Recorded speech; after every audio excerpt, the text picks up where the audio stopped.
Friends, have you ever paused in the quiet moments of your life and asked yourself a question that most of us try to avoid?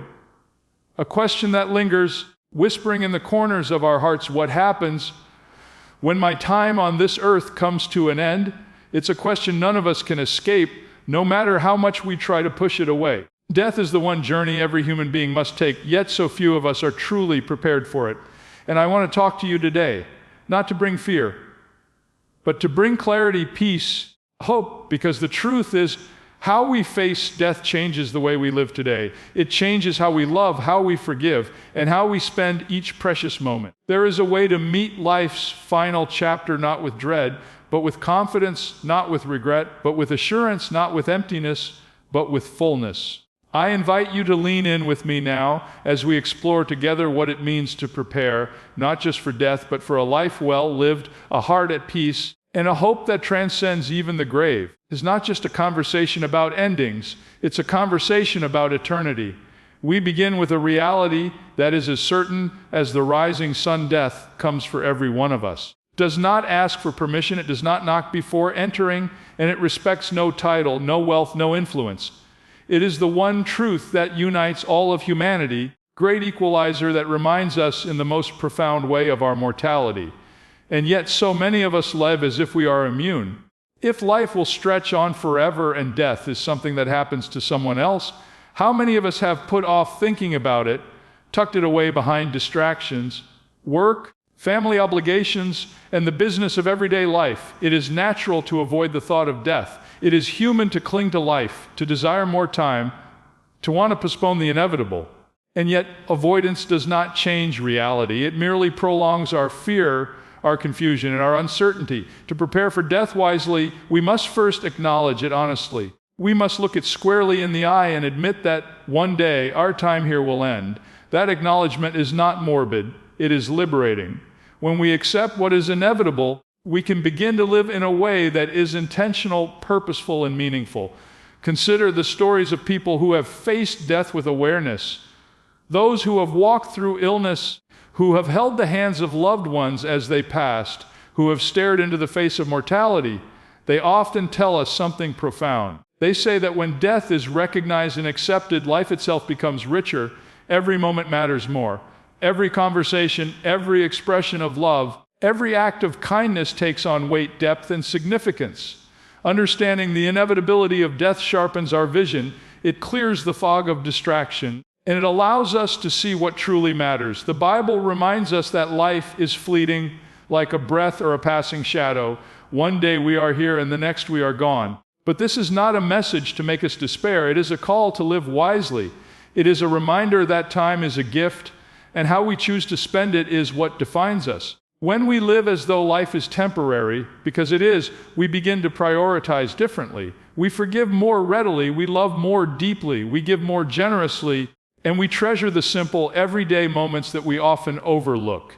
The inevitability of death, when embraced with understanding, transforms the ordinary into the extraordinary. Many of us avoid thinking about death because it confronts us with questions we cannot answer on our own. What happens when life ends? Is there justice beyond this world? Will we be remembered, or will we vanish like footprints in the sand? These questions are weighty, and they deserve our attention. But the first step is always the same: acceptance. When we accept that death is real, we open the door to seek answers with clarity and purpose. We no longer ignore the spiritual, emotional, and practical preparation that is required. We no longer live in denial, because denial is a barrier to peace, and it is a barrier to life well lived. Acceptance also brings humility. It reminds us that control is an illusion. We may plan our careers, accumulate wealth, and map out our days with precision, but there is one plan we cannot dictate: the timing of our departure from this life. And that realization, though uncomfortable, can be strangely freeing. It removes the pressure to cling to the things we cannot keep and encourages us to invest our energy in what endures: love, faith, service, and purpose. Understanding the inevitability of death is not about surrendering to fear. It is about embracing truth and allowing that truth to guide how we live. A story that illustrates this beautifully: imagine a person who has lived for decades in fear of the end. They postpone decisions, avoid important conversations, fail to express love because they believe there is always more time. Then suddenly life changes, a diagnosis, an accident, a moment that shifts everything. And in that moment, the illusion of control disappears. The truth becomes unavoidable. But for those who have already faced the thought of mortality, who have pondered it, prayed about it, and lived in the light of it, that moment becomes an opportunity rather than a shock. They see clearly what matters and what does not. They have no time for trivial quarrels, petty grievances, or wasted days. They move forward with purpose, peace, and courage. To prepare for death, we must also wrestle with fear, not to be paralyzed by it, but to understand it. Fear of death is natural. It is part of what makes us human. But fear can be transformed. When we confront death honestly, we can replace fear with understanding, anxiety with clarity, and despair with hope. We begin to see that while death ends our earthly existence, it does not erase the meaning of our life. Our actions, our love, our faith leave an imprint that outlasts our physical presence. The inevitability of death, rather than diminishing life, can deepen it immeasurably. And finally, we must remember that understanding death is not merely an intellectual exercise, it is a matter of the heart. It is about living in such a way that when the final moment comes, we are at peace with the life we have lived. We are reconciled with others, confident in our faith, and free from regrets that can weigh heavily in our final days. To live with this awareness is to live fully. It is to embrace each sunrise, each relationship, and each opportunity as precious. It is to face death with courage because we have not squandered the gift of life. So let us not shy away from the truth any longer. Let us confront it with honesty and grace. Death is inevitable. Every one of us will face it. But in that inevitability lies a profound invitation to live meaningfully, to love deeply, to leave behind a legacy that transcends our time on earth. By understanding death, we do not diminish life, we enrich it. We do not invite fear, we invite wisdom, purpose, and peace. When the time comes, and it will, we will meet it not with despair, but with the quiet confidence of one who has lived well, loved well, trusted in a hope that does not fade. Once we come to terms with the certainty of death, the next step is perhaps the most important, preparing our hearts and souls. Spiritual readiness is not something we can postpone or put on hold. It is the foundation upon which everything else rests. Without it, even the practical preparations of life, wills, plans, goodbyes, can feel empty, as though we are building on shifting sand. But when our spirit is anchored in faith, when our heart is aligned with truth and hope, everything changes. We can face the inevitable with confidence, not fear, with peace, not regret. Spiritual readiness begins with understanding that life is more than the sum of its moments on earth. There is a reality that extends beyond the limits of our senses, beyond what we see, touch, or measure. Faith is what allows us to grasp that reality. It is the lens through which we see life and death not as opposites, but as parts of a larger, eternal story. And in that story, death is not the end. It is a transition, a doorway into a new chapter written by God Himself. When we embrace this truth, it transforms the way we live. We begin to see life not as a series of random events, but as a gift, a journey, a sacred opportunity. At the heart of spiritual readiness is the relationship we cultivate with God. This is not about rituals or rules, although practices of prayer, reflection, and study can guide us. It is about connection, a personal, trusting, unshakable connection with the one who knows the beginning and the end, the Alpha and the Omega. When we anchor our hearts in God, we find a source of peace that cannot be shaken by the uncertainties of life or the inevitabilities of death. We discover that even when circumstances are painful, even when our bodies grow weak, and even when the world seems uncertain, we are held by a hand that never falters, a love that never fails. Faith gives perspective. It allows us to see death not as a thief stealing life from us, but as a natural passage into the fullness of eternity. The Bible tells us that to live is Christ and to die is gain. That is a perspective so radically different from the world's, yet so deeply comforting. Death does not annihilate, completes. It ushers us into a presence far greater than we can imagine, into a peace that surpasses understanding. The beauty of this spiritual readiness is that it is not theoretical. It is practical. It impacts every decision, every relationship, every day we are given. Think of it this way. A person who lives without spiritual readiness may approach the end of life with anxiety, regret, or fear. They may look back on opportunities missed, words unsaid, not reconciled. But a person who is spiritually prepared, whose faith is real and alive, approaches the end with a serenity that amazes even those around them. They are at peace with themselves because they are at peace with God. Their focus shifts from the fleeting struggles of life to the eternal promises that await them. They understand that the trials, the sorrows, the losses are not meaningless. They are part of a larger story that leads to hope and restoration. Spiritual readiness also equips us for the moments that will inevitably come, the times of loss, the moments of pain, and the periods of waiting that life imposes. When grief comes, faith allows it to have a place without overwhelming us. When uncertainty arrives, faith provides a steady anchor. When the weight of mortality presses upon us, faith reminds us that we are never alone. We can face what is coming because we are connected to one who has already conquered death, one who has promised life beyond this life, life without end, life filled with light, joy, and love. And let us not forget the power of hope in all of this. Spiritual readiness is inseparable from hope, the confident expectation that death is not the final word. Hope gives courage. Hope gives clarity. Hope gives peace. Is what allows a mother to whisper a prayer for her child facing illness, what allows a man to face the hospital room with calm resolve, what allows the elderly to smile in the face of the inevitable. Hope is not passive, it is active. It transforms our hearts, it strengthens our faith, and it prepares us for the journey ahead. Faith and spiritual readiness also shape our legacy. The life we live spiritually prepared is a life that impacts others, that leaves a mark far beyond our time on earth. Our words, our prayers, our acts of kindness and love echo long after we are gone. The assurance we carry, the peace we display, the courage we show in the face of death, these are gifts to those we leave behind. They teach our children, our families, our communities how to approach the reality of mortality, not with despair, but with dignity, wisdom, and trust in God's promises. Spiritual readiness is not something that comes overnight. It is a journey, a daily choice to align our hearts with truth, to nurture our souls with prayer, reflection, and study, to live with integrity and humility, and to trust God in all things. It requires honest self-examination. Are there regrets that need resolving? Are there relationships that need mending? Are there words left unsaid, love left unexpressed, or faith left unclaimed? Addressing these matters is part of preparing spiritually. The moment we do, a profound peace enters our hearts, the kind of peace that cannot be manufactured, borrowed, or bought. It is a peace that comes from the eternal, the divine, and the unseen. And here is the ultimate assurance. Spiritual readiness is not about having all the answers, not about knowing exactly what comes after death or understanding every detail of eternity. It is about trust, trusting in a God who is faithful, who is loving, and who has promised to be with us to the very end. When our trust is anchored in Him, we can face the reality of mortality with confidence.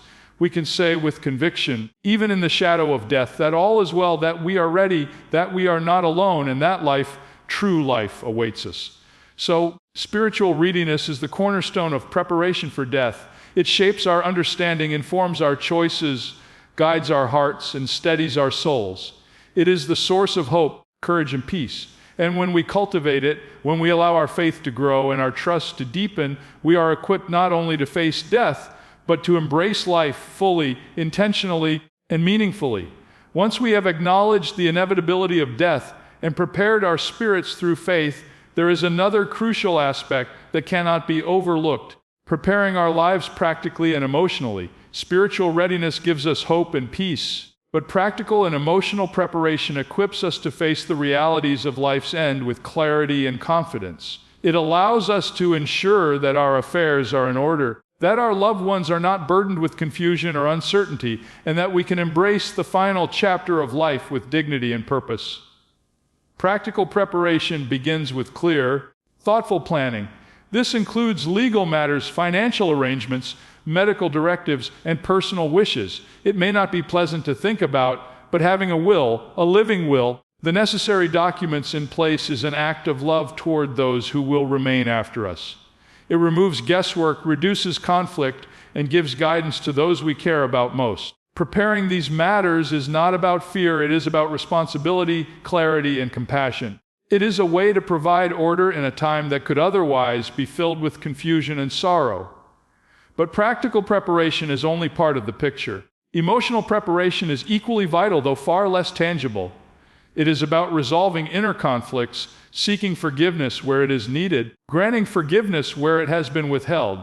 It is about tending to relationships, expressing love, and ensuring that no words remain unspoken. We have all experienced the regret that lingers when a relationship ends abruptly or when unexpressed feelings remain hidden. Emotional preparation allows us to make peace, to release burdens, and to leave behind a legacy of love rather than of unresolved tension. Saying goodbye is never easy, yet it is an essential part of emotional preparation. Farewells are not only for the sake of others, they are for our own peace of mind. To leave life without having expressed what is in our hearts is to carry unnecessary weight into our final days. Take time to write letters, to share memories, speak words of affirmation, gratitude, and love. Even in difficult relationships, extending grace and forgiveness can bring a deep sense of release, a lightening of the soul that is invaluable when facing the end. It is also important to prepare for the emotional realities of grief and loss, not just for ourselves, but for those who will survive us. Accepting that others will mourn is not a sign of weakness, it is a recognition of love. Planning ahead, sharing thoughts with family, and leaving instructions or letters can ease their burden and provide guidance in moments of confusion and sorrow. Preparing them emotionally allows them to grieve in a healthy, supportive way, knowing that you have considered their needs even as you face your own. We must also confront the emotions that come with physical decline and the limitations that age or illness can bring. This is where courage and acceptance intersect. Physical deterioration, loss of independence, or chronic illness can create frustration, fear, and sadness. Emotional preparation does not remove these challenges. It equips us to face them with dignity and perspective. It allows us to find joy in small moments, to focus on what remains rather than what is lost. Trust that even in vulnerability, our lives retain purpose and meaning. Practical and emotional preparation also involves recognizing the inevitability of letting go. Natural to want to hold on to life, to control, to routine, but there comes a time when surrender is necessary. This surrender is not defeat, it is wisdom. It is an acknowledgement that life's final chapter is part of the greater journey, and that letting go with grace is a final gift to ourselves and to those who love us. In preparing practically and emotionally, we create space for peace, acceptance, and meaningful closure. We often underestimate the importance of reflection in this stage. Taking time to reflect on our lives, to consider the impact of our choices, and to acknowledge both achievements and shortcomings is profoundly healing. Reflection allows us to process regrets, to celebrate victories, and to gain a sense of completion. It gives us the opportunity to affirm our values, to leave behind wisdom for the next generation, and to approach the end of life with a sense of fulfillment rather than unfinished business. Another aspect of practical and emotional preparation is embracing community and support. We are not meant to face life's final chapter alone. Friends, family, mentors, spiritual advisors can provide guidance, encouragement, and companionship. Sharing our thoughts and wishes with those we trust ensures that our final days are supported, that our decisions are respected, and that our transition is marked by love rather than fear or isolation. Human connection, even in the context of preparing for death, brings profound comfort and reassurance. It is also vital to approach these preparations with balance. We do not want to spend our lives focused on the end, neglecting the present, but we cannot ignore the realities of mortality either. Thoughtful preparation allows us to live fully while still planning wisely. It encourages us to make deliberate choices, to invest in relationships, and to experience gratitude for each moment we are given. It reminds us that life is finite, and that finite nature gives our days urgency and meaning. Preparing practically and emotionally, we also model courage and wisdom for others. Our families, friends, and communities watch how we handle the prospect of death. They learn from our grace, our calm, and our foresight. By approaching this stage with intentionality, we not only ease our own transition, we teach those around us to confront mortality with dignity, peace, and preparedness. In doing so, we extend the influence of our lives beyond our earthly presence. Finally, practical and emotional preparation invites us to live intentionally. It allows us to embrace the reality of mortality without fear, to focus on what truly matters, to leave behind a legacy of love, order, and peace. It encourages us to be honest about our needs, to communicate openly with those we care for, and to make every day count. In the end, it is not the things we accumulate, the titles we hold, or the accolades we receive that matter most. It is the love we give, the relationships we nurture, the peace we leave behind. Practical and emotional preparation is not merely a checklist. It is a commitment to live fully, to love deeply, and to face the inevitable with wisdom, grace, and courage. It is a gift to ourselves and to those we cherish. And when we take the time to prepare in these ways, we can approach the end not with regret, not with fear, but with quiet confidence, knowing that we have lived intentionally, loved faithfully, and prepared thoughtfully. As we come to the final point, it becomes clear that all the preparation we have discussed, acknowledging the inevitability of death, cultivating spiritual readiness, taking practical and emotional steps, leads to this essential truth: the way we live today is the most profound preparation for tomorrow. Living with purpose is not an abstract concept. It is the practical expression of everything we have learned about life, faith, and mortality.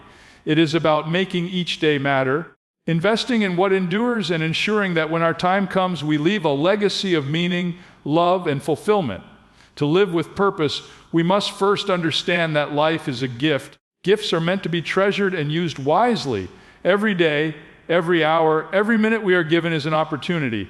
It is an opportunity to love, to serve, to grow, impact the lives of others. Too often, we fall into routines and distractions, allowing the days to slip by without conscious thought about how we are spending them. But when we remember that life is finite, that death is inevitable, and that every moment carries weight, we begin to see life through a different lens.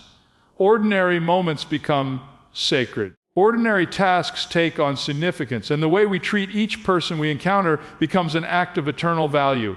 Living with purpose also requires clarity about our priorities. When we are honest about what truly matters, relationships, integrity, service, faith, and love, we begin to make decisions that reflect these values.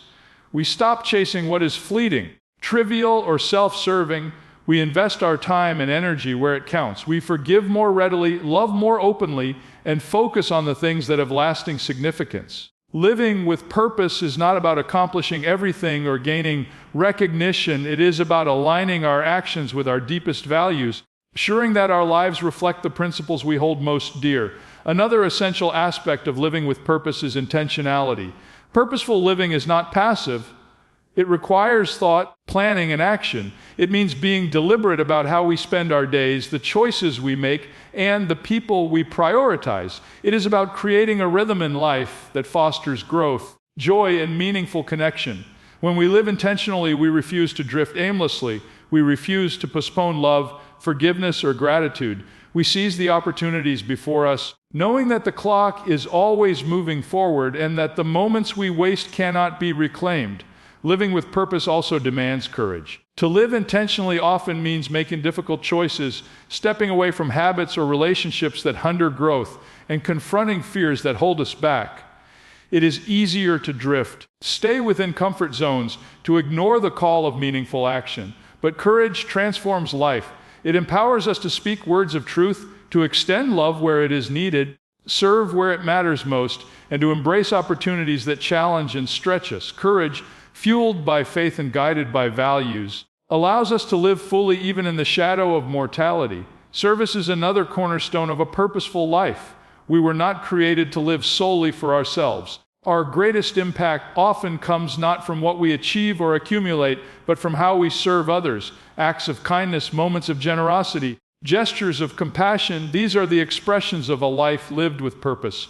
Service transforms not only the lives of those we touch, but also our own hearts, connects us to something larger than ourselves, something eternal. And in serving others, we find fulfillment that cannot be taken away, even as time moves relentlessly forward. Purposeful living is also reflected in how we invest in relationships. The people in our lives, family, friends, mentors, even strangers, are the vessels through which love flows and meaning is multiplied. Every kind word, every expression of care, every shared experience contributes to a legacy that endures beyond our lifetime.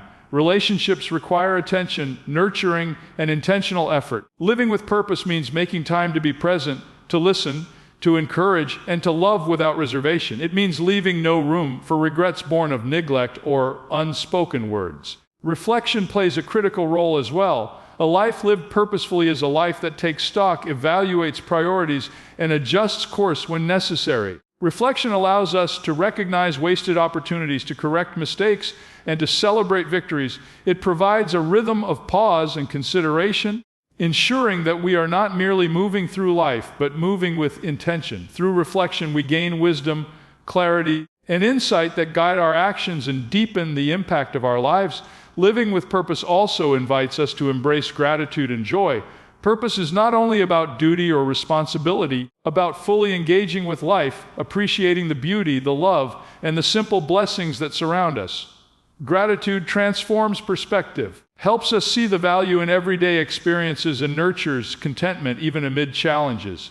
Joy emerges naturally when we live aligned with our purpose, when our actions are meaningful, and when our hearts are engaged in what matters most. Gratitude and joy are not the absence of difficulty, but the presence of perspective, and they allow us to navigate life with peace and fulfillment. Legacy is the natural outgrowth of purposeful living. The choices we make today, how we treat others, how we invest our time, how we express love, become the story we leave behind. Legacy is not measured in wealth or accolades, but in the lives we touch, the love we extend, and the principles we uphold. When we live with purpose, we ensure that our life echoes beyond our own existence, leaving a mark of meaning that inspires, encourages, strengthens those who follow. Finally, living with purpose invites a sense of peace as we approach the end of life. When every day has been lived with intentionality, love, and service, when relationships have been nurtured and burdens have been reconciled, there is a calm that accompanies the final chapter. Death, inevitable though it is, becomes a threshold rather than a catastrophe. It is a transition into what lies beyond, a passage for one who has embraced life fully, who has loved deeply, and who has lived with courage and conviction. Purpose transforms not only the way we live, but the way we die. In the end, living with purpose is the culmination of all our preparation, the living expression of acceptance, faith, practicality, and emotional readiness. It transforms ordinary days into moments of significance, ordinary actions into acts of meaning, ordinary relationships into enduring legacies. To live with purpose is to embrace life fully, to walk boldly in the awareness of mortality, and to face the future with hope, confidence, and peace. And so let us choose to live intentionally, to love generously, to serve faithfully, and to leave a legacy that matters. Let every day be an opportunity to reflect, to give, to forgive, and to grow. Let us live not in fear of the inevitable, but in the fullness of what life offers, anchored in purpose, guided by faith, and motivated by love. For in living this way, we prepare not only for the end, but for the eternity that awaits.